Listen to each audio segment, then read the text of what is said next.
मैं एक ऐसा बदकिस्मत इंसान हूँ जिसने अपनी ज़िंदगी की खुशियाँ खुद अपने हाथों से मिटा दी और उसे दुखों से भर लिया।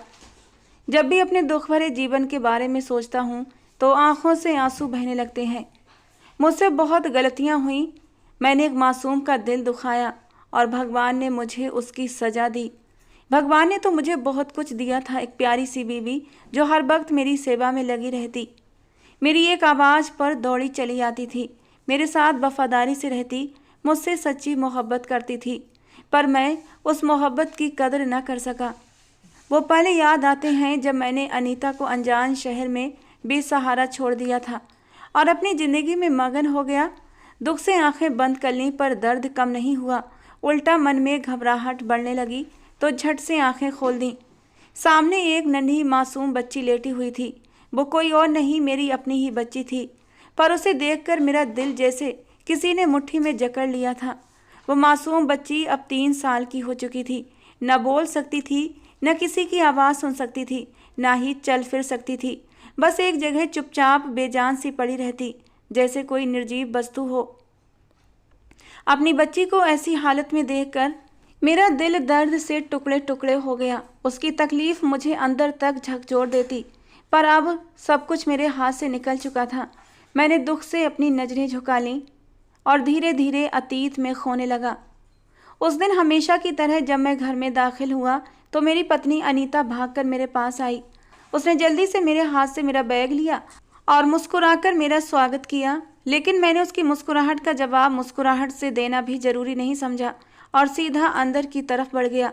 वो मेरे पीछे पीछे कमरे में आई थी। बिना देर किए उसने मेरे कपड़े निकाल कर मुझे दे दिए और मेरे जूते उठाकर एक रैक में रखने चली गई। उसकी सेवा पर मुझे कुछ भी खुशी महसूस नहीं होती थी, बल्कि मेरा दिल जलकर राख हो जाता था। उसके ये छोटे छोटे ध्यान देने के तरीके, मेरे दिल में अपनी मोहब्बत जगाने के तरीके, हर वक्त मेरे आगे पीछे घूमना, भाग भाग कर मेरे काम करना, ये सब कुछ मुझे अच्छा नहीं लगता था, उल्टा मुझे परेशान करने लगे थे। जब मैं बाथरूम से ताज़ा होकर बाहर आया तो उसने सिर झुकाकर पूछा, आपके लिए खाना लगा दूं? मैंने उसे घूरते हुए कहा, अभी फ़िलहाल यहाँ से अपनी शक्ल गायब कर लो। तुम्हारी ये मनहूस शक्ल देखते ही मेरा सारा मूड ख़राब हो जाता है, खाना खाने का मन नहीं करता। जाओ निकलो मेरे कमरे से। मेरा सारा गुस्सा उस पर उतर गया था। वो हैरान और बेबस नज़रों से मुझे देखती रही। वो वहीं जमकर खड़ी रही तो मुझे और भी गुस्सा आया। कुछ पल के बाद मैंने दोबारा कहा, मुझे अकेला छोड़ दो और खाना खाना होगा तो मैं खुद ही आकर खा लूँगा। उसने मेरी बात सुनी और खामोशी से बाहर चली गई। मुझे मालूम था अब वो कहीं कोने में जाकर अपने आंसू बहाएगी, लेकिन उसके आंसुओं का मुझ पर कोई असर नहीं था। मेरा नाम राहुल है। मेरे पापा एक बड़े कारोबारी थे। शहर के बीचों बीच उनकी एक बड़ी जूते की दुकान थी, जिसमें उन्होंने कई नौकर भी रखे हुए थे।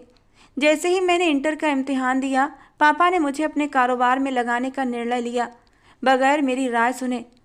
ये उनका काम था, पर मुझे इसमें कोई दिलचस्पी नहीं थी। मैं अपना अलग कुछ काम करना चाहता था या पढ़ाई करके नौकरी करना चाहता था, मगर पापा को नौकरी से सख्त नफरत थी। उनका मानना था कि नौकरी गुलामी होती है। उनका कहना था, अपना काम करो, किसी की 4 बातें सुननी नहीं पड़ेंगी। मेरे पास अपना कोई कारोबार शुरू करने के लिए पूंजी नहीं थी, इसलिए पापा के साथ काम में लगना पड़ा। उधर मेरी माँ को मेरी शादी की इतनी जल्दी थी। मेरी उम्र केवल 22 साल थी, पर माँ को मेरी शादी की इतनी चिंता थी कि बस किसी तरह मेरे सिर पर सेहरा बंध जाए। आखिरकार मैंने भी अपनी पसंद की लड़की का नाम माँ के सामने रख दिया। महक मेरे ही मोहल्ले में रहती थी। 10वीं के पेपर उसने मेरे साथ ही दिए थे। 10वीं के बाद उसने पढ़ाई छोड़ दी थी और 2 साल से घर पर ही थी। जब भी मैं कॉलेज से लौटता उसे दरवाजे पर खड़ा पाता, जैसे वो मेरा ही इंतजार कर रही हो। धीरे धीरे मुझे भी उसकी आदत हो गई। उसकी गोरी रंगत, गुलाबी होंठ और उस पर खिलती मुस्कुराहट मेरे दिल को खुश कर देती थी। और फिर धीरे धीरे मैंने उससे बातचीत करने की कोशिश की और एक दिन मौका देखकर मैंने उससे पूछ ही लिया, क्या मैं तुम्हें पसंद हूँ? और वो थोड़ा सा झिझकते हुए जल्दी से जवाब हाँ में देकर अंदर चली गई। उसके इस जवाब ने मुझे और भी खुश कर दिया। कुछ महीनों में ही हमारी बातचीत दोस्ती में बदल गई और फिर दोस्ती से मोहब्बत तक। मैंने उससे वादा किया कि मैं उसी से शादी करूँगा। उसकी माँ का हमारे घर आना जाना था और मेरी माँ से अच्छी दोस्ती भी थी। मुझे पूरा यकीन था कि मेरी माँ हमारे रिश्ते के लिए मना नहीं करेंगी, इसलिए मैंने बड़े उत्साह से माँ के सामने उसका नाम लिया। पर उसी पल मेरी दुनिया उलट गई जब मेरी माँ ने महक और मेरे रिश्ते के लिए साफ इनकार कर दिया। ये शादी नहीं हो सकती। महक की माँ बड़ी चालाक औरत है और मैं महक को भी अच्छी तरह जानती हूँ। वो खुद भी बड़ी तेज तर्रार है। तौबा तौबा, ऐसी फैशनेबल कि सारा फैशन उसी पर आकर ख़त्म होता है। मजाल है जो कोई बात उधार दे दे, हर बात का जवाब होता है उसके पास। ऐसी तेज चालाक लड़की को मैं अपने घर की बहू नहीं बनाऊंगी। कुछ भी हो जाए, तुम एड़ी चोटी का जोर लगा दो, लेकिन मैं उसे अपने घर की बहू बनने नहीं दूंगी। माँ की ये बातें सुनकर मैं हैरान रह गया। भला महक चालाक है तो इसका मतलब ये नहीं कि मैं बेवकूफ़ हूँ। मैं कौन सा उसके इशारों पर नाचने वाला था? और अगर ऐसा हो भी जाए तो क्या मैं अपनी माँ को इस घर से निकाल दूंगा? मैंने माँ को समझाने की बहुत कोशिश की कि महक को मैं संभाल लूँगा और आपके सम्मान में कोई कमी नहीं आएगी, लेकिन मेरी माँ ने अपनी ही ठान ली थी कि वो मेरी शादी एक मासूम सीधी सादी लड़की से ही करेंगी। फिर जल्दी ही मेरी माँ को अनीता मिल गई, जो उनकी बचपन की सहेली की बेटी थी। उनकी सहेली के पति ने अनीता के बचपन में ही उसे और उसकी माँ को छोड़ दिया था। माँ ने हमेशा अपनी सहेली की आर्थिक मदद की थी क्योंकि पापा की आमदनी अच्छी थी और इस तरह वो अनीता की माँ की मदद करती रहती थी। अनीता अपने बहन भाइयों में सबसे बड़ी थी और उसने शायद 12वीं तक ही पढ़ाई की थी। वो मुझसे 3 साल छोटी थी। मुझे उससे शादी करने में कोई दिलचस्पी नहीं थी। वो ना तो महक की तरह शोख चंचल थी, ना ही बात करने का ढंग जानती थी। वो हमेशा चुपचाप सिर झुकाए रहती, अपने काम में डूबी रहती। उसकी खामोशी मुझे जहर लगती थी। मैंने माँ से साफ कह दिया कि मैं अनीता से शादी नहीं करूँगा, मगर मेरी माँ भी अपनी जिद पर अड़ी हुई थी। उन्होंने खाना पीना छोड़ दिया, मुझसे बात करना भी बंद कर दिया। आखिरकार उनकी इस बेरुखी के आगे मैं टूट गया और मुझे उनकी बात माननी पड़ी। मेरे यहाँ करते ही माँ अपनी सहेली के घर मेरे रिश्ते का प्रस्ताव लेकर पहुँच गई और वहाँ तो जैसे पहले से ही मेरे रिश्ते का इंतजार हो रहा था। उन्होंने तुरंत हामी भर दी। मेरी मंगनी अनीता से हो गई और मेरी ज़िंदगी में एक ऐसा मोड़ आया जो मैंने कभी सोचा भी नहीं था। अब मैं बिल्कुल खामोश हो गया था, किसी से बात नहीं करता, बस खाना ना चाहते हुए खा लेता। लेकिन मेरी उदासी किसी को नज़र ही नहीं आती थी। मेरी माँ तो शादी की तैयारियों में बिजी थीं और बीच बीच में मुझे समझाती रहती, राहुल अपने मन को ठीक करो और इस शादी को दिल से अपनाओ। मैं नहीं चाहती कि वो पराई बच्ची हमारे घर आए और तुम्हारी बेरुखी सहे। माँ की इस फिक्र पर मुझे गुस्सा आता कि उन्हें मेरी परवाह नहीं थी, बल्कि उस अनजान लड़की की चिंता थी। इधर महक भी मुझसे नाराज़ थी और उसका नाराज़ होना जायज़ था। मैंने उसका दिल दुखाया था, अपना वादा तोड़ा था। वो तो मुझसे इतना प्यार करती थी कि मेरे साथ घर से भागने तक को तैयार थी। उसकी हिम्मत देखकर मैं हैरान था। वो लड़की होकर इतना बड़ा कदम उठाने की सोच रही थी और मैं लड़का होकर अपनी माँ के आगे सिर झुका बैठा था। और फिर उसी वक्त मैंने तय कर लिया कि किसी भी तरह अनीता से मंगनी तोड़कर महक से ही शादी करूँगा। मैंने कई योजनाएं बनानी शुरू कर दी कि किसी तरह इस रिश्ते को तोड़ दूं और अपनी ज़िंदगी में महक को ले आऊं। मगर शायद ये सिर्फ ख्वाब ही थे। हकीकत में मैं कुछ भी नहीं कर पा रहा था और ये बेजान सा रिश्ता मेरे सामने खड़ा रहा, जिसे तोड़ना मेरे लिए मुमकिन नहीं था। और फिर अनीता आखिरकार मेरी ज़िंदगी में दुल्हन बनकर आ ही गई। शादी के दिन मेरे माँ बाप की खुशी का कोई ठिकाना नहीं था। मेरी माँ तो जैसे अपने दिल की मुराद पूरी होने पर पूरे घर में खुशी से झूम रही थी, लेकिन मेरे दिल की हालत उनसे बहुत अलग थी। शादी की पहली रात जब मैं अनीता के पास गया तो मेरे दिल में कोई खुशी, कोई उत्साह नहीं था उससे बात करने का या उसके करीब जाने का। माँ ने मुझे एक सोने की अंगूठी दी थी कि इसे अनीता को मुंह दिखाई में दे दूं। मैंने वो अंगूठी बेरुखी से उसकी गोद में डाल दी। कुछ देर तक वो अपनी गोद में पड़ी अंगूठी को देखती रही और फिर घूंघट उलटकर उसने हैरानी से मेरी ओर देखा। उसके चेहरे से घूंघट हटते ही मैं कुछ पल के लिए उसे देखता ही रह गया। वो वाकई बहुत मासूम थी। उसके चेहरे पर एक ऐसी सादगी और मासूमियत थी जो उसे दुल्हन के रूप में और भी खूबसूरत बना रही थी। और उसकी ये मासूमियत देखकर मेरी बेरुखी की झलक कुछ देर के लिए गायब हो गई। मेरा मन उसकी खूबसूरती के आगे बहकने लगा था और मैं उसके सामने जाकर बैठ गया। मुझे एहसास हुआ कि उसे यूं इस तरह अंगूठी देना शायद सही नहीं था, इसीलिए मैंने वो अंगूठी उसकी गोद से उठाई और उसके हाथों में पहना दी। उसके हाथों को अपने हाथों में लेते ही जैसे मेरे अंदर कुछ बदलने लगा था। वो मेरी पत्नी थी, उसका और मेरा जायज रिश्ता था, और फिर माहौल भी बहुत रोमांटिक था। और उसी लम्हे मैं अपनी सारी नाराज़गी और नफ़रत भूल गया। मैं उसकी तरफ खींचता चला गया।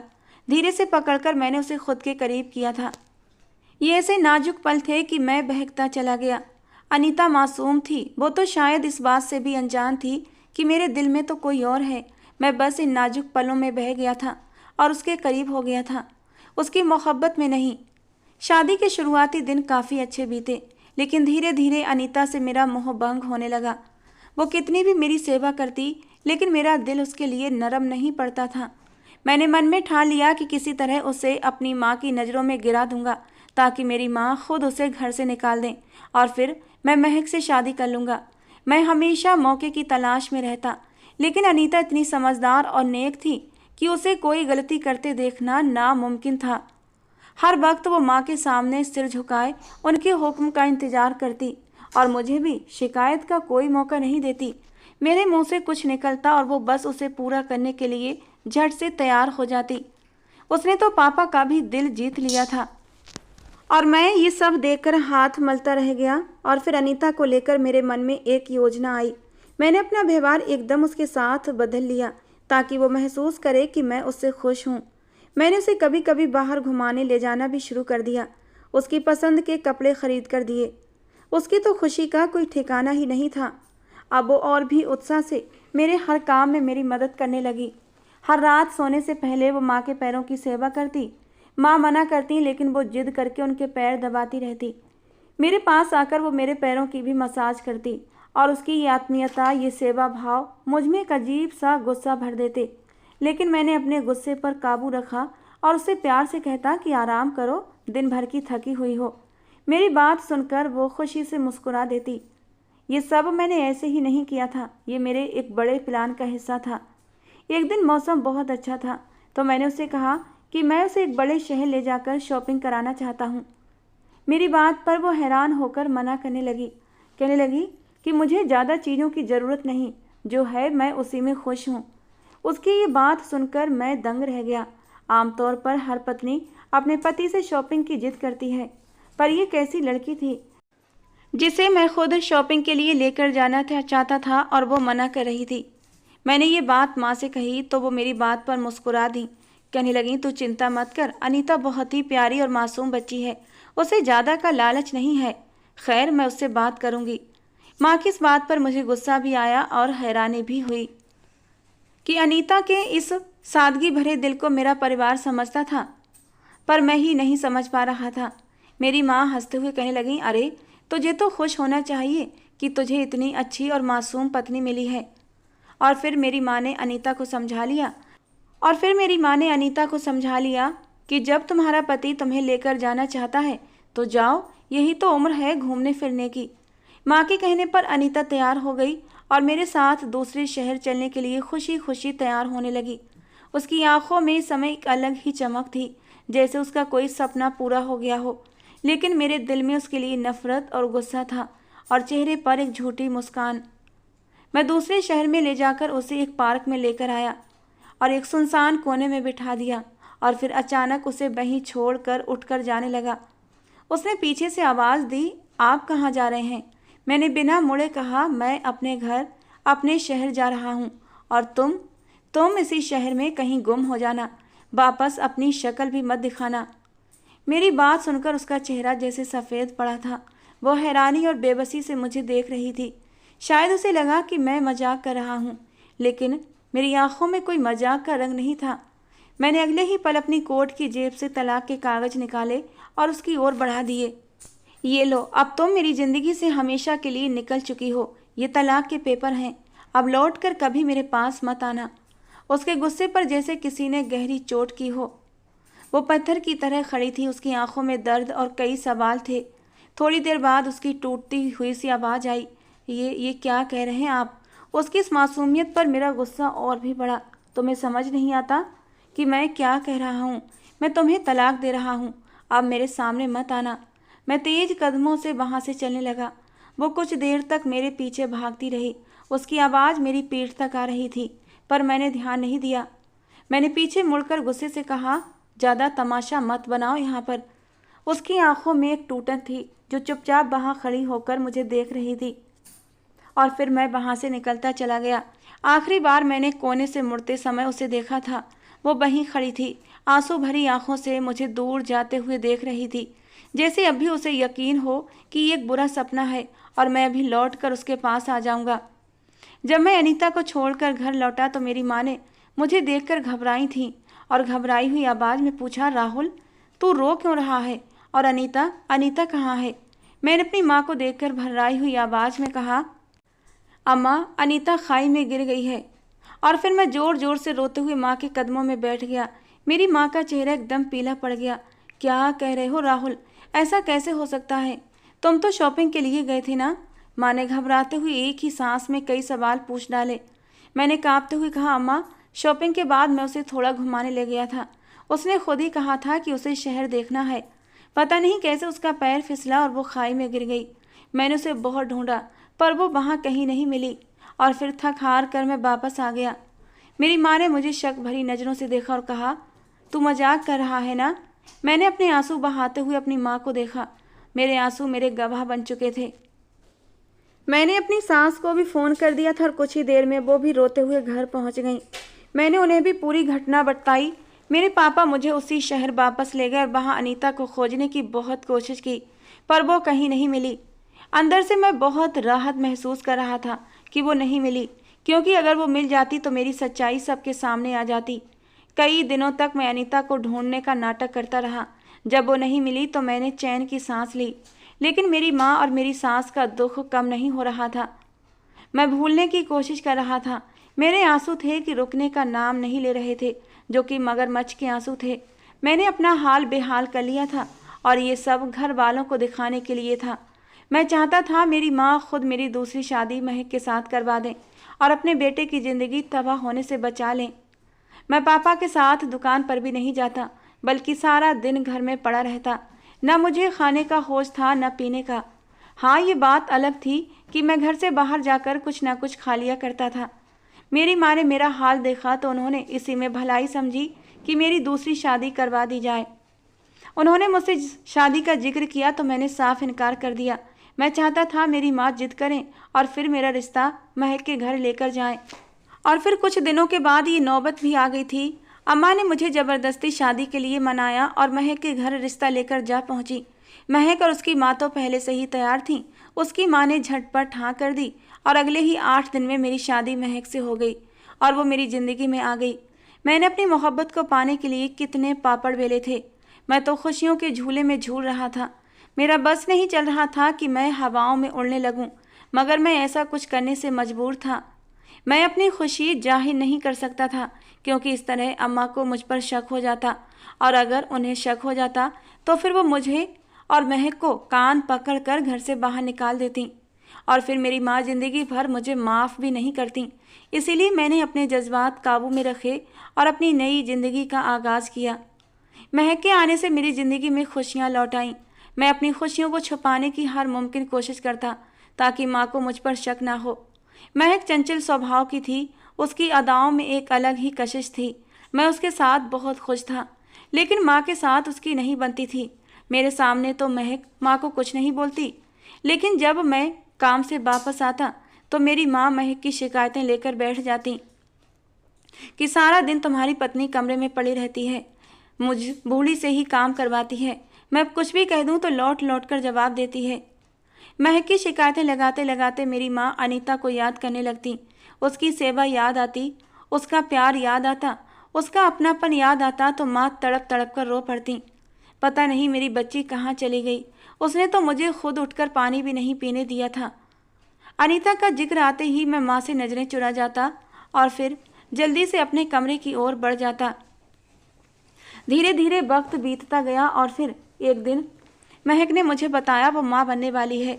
मेरी तो खुशी का ठिकाना नहीं रहा। मैं उसे डॉक्टर के पास ले गया। डॉक्टर ने भी चेकअप किया तो सच में खुशखबरी ही थी। मेरा खुशी के मारे बुरा हाल था। अब तो मैंने महक को अपनी हथेली का छाला बना लिया था हर वक्त उसकी देखभाल में लगा रहता, उसका मन खुश करने की कोशिश करता।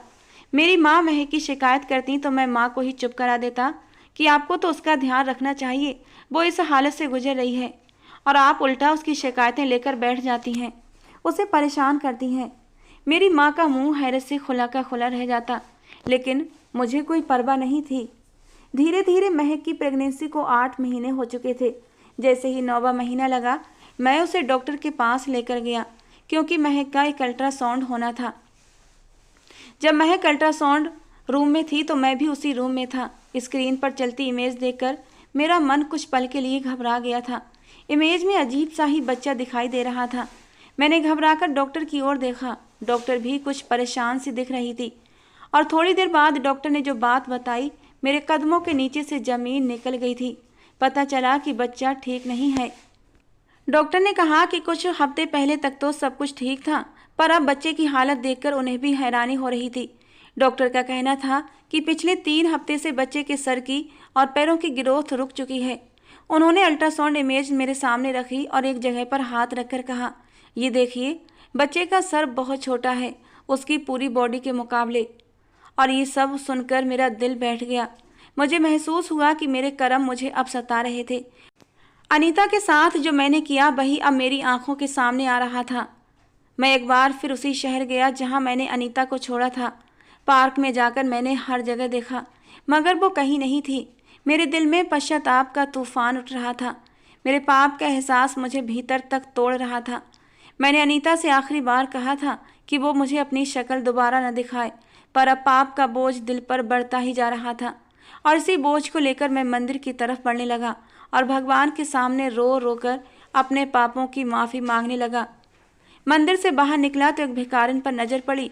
उसके चेहरे पर कुछ जाना पहचाना सा दिखा, और तभी एहसास हुआ वो अनीता थी। उसने भी मुझे पहचान लिया था और अपना चेहरा छुपाने की कोशिश करने लगी।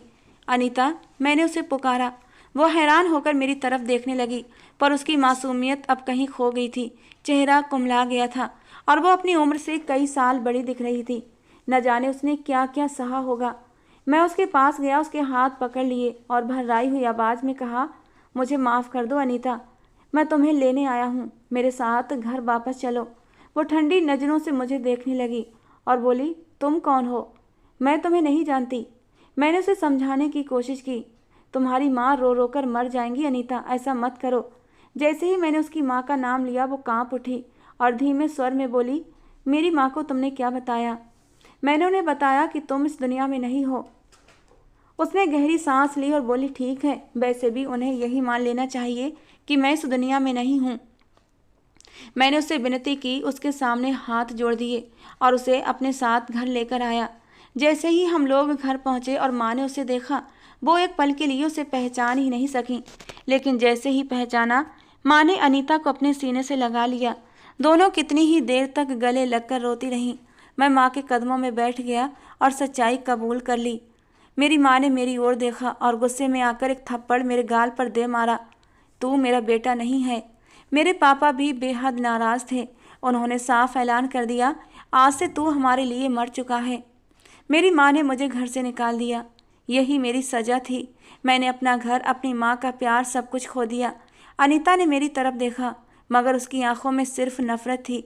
मैं उसे माफ़ी मांगने के लिए उसके सामने जाकर खड़ा हो गया और उसके सामने हाथ जोड़ दिए, लेकिन उसने नफरत और गुस्से से मुंह मोड़ लिया। मुझे उसकी माफ़ी भी नहीं मिली। मैं महक को लेकर किराए के मकान में चला गया और एक छोटी सी नौकरी करने लगा। अब पहले जैसे ऐशो आराम महक को नहीं मिलते थे, इसलिए वो हमेशा मुझसे लड़ती झगड़ती रहती। धीरे धीरे महक की मोहब्बत रंग दिखाने लगी थी। उसे सिर्फ मेरे पैसे से प्यार था, ऐशो आराम से प्यार था। अगर वो नहीं मिला तो उसकी मोहब्बत भी फीकी पड़ने लगी थी। हमारी ज़िंदगी जैसे तैसे चल रही थी। कुछ दिनों बाद महक ने एक बेटी को जन्म दिया। बेटी को देखकर मेरी आंखों में आंसू आ गए। वो दिमाग से कमज़ोर पैदा हुई थी। उसका सर बिल्कुल छोटा सा था। उसके हाथ पैर आम बच्चों से अलग और बेजान से थे। धीरे धीरे वो 3 साल की हो गई, पर अभी तक न वो कुछ बोल सकती थी, न सुन सकती थी, और न ही चल फिर सकती थी। बस एक जगह चुपचाप खामोश पड़ी रहती, और ये शायद मेरे पापों की सज़ा थी। मुझे अपनी बेटी को इस हालत में देखकर अपनी पूरी ज़िंदगी यूं ही तड़पते रहना था। दोस्तों, आज की हमारी ये कहानी आपको कैसी लगी ज़रूर बताना। पसंद आई हो तो प्लीज़ लाइक करना। रोज़ एक नई कहानी सुनने के लिए हमारे चैनल को भी सब्सक्राइब करना। मिलते हैं दोस्तों अगली किसी नई कहानी के साथ।